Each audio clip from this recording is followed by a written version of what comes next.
Ziua! În acest filmuleț vă vom prezenta principalele informații despre meniurile disponibile pentru reprezentantul unui angajator.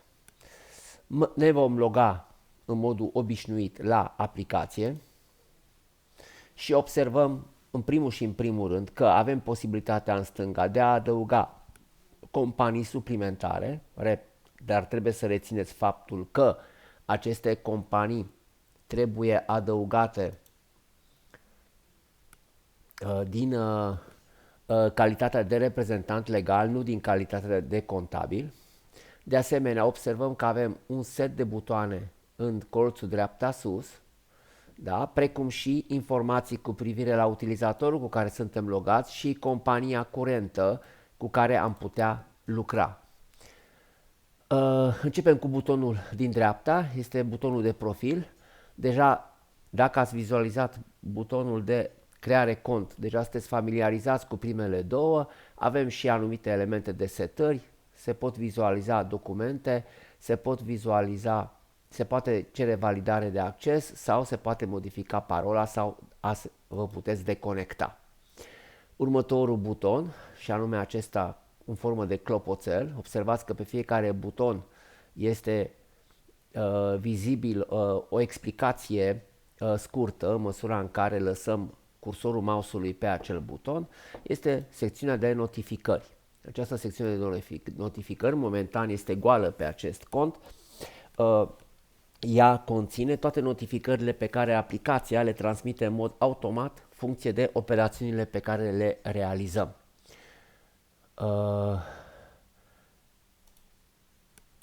Din acest buton, da, din butonul în formă de bloc sau calculator, cum doriți, vedem că se afișează schimbă compania, se poate selecta compania pentru care lucrăm.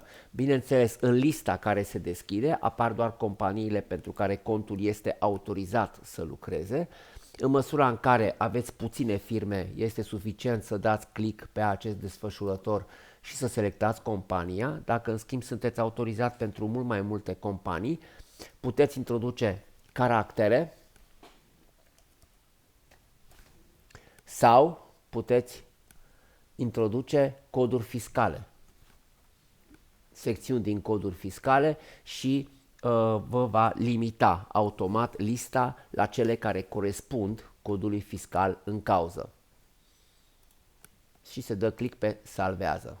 Am să dau din nou pe cealaltă companie ca să vedeți diferența și observați că în colțul dreapta sus, da, deja s-a modificat numele companiei. Din acest buton, suport tehnic, se poate solicita suport tehnic dacă aveți probleme cu conectarea, deci cu alte cuvinte nu sunteți logat, veți da click pe acest buton, dacă nu, veți merge pe autentificare puls. Nu am să insist în acest moment.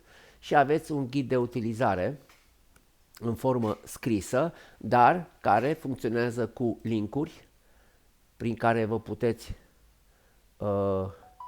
sări de la o secțiune la alta, în așa fel încât să vă fie cât mai facil să lucrați în platformă.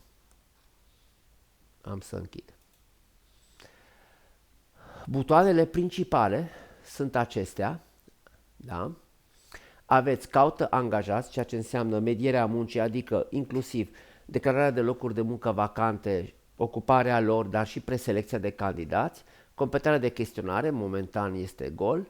Avem după aceea două subvenții care se bazează pe formare profesională, ucenicia și stagiatura și celelalte forme de subvenții, inclusiv cei peste 45 de ani, absolvenții, tineri marginalizați social, elevi și studenți aflați în vacanță, rambursarea unor cursuri pentru absolvenții care sunt subvenționați și programele de internship.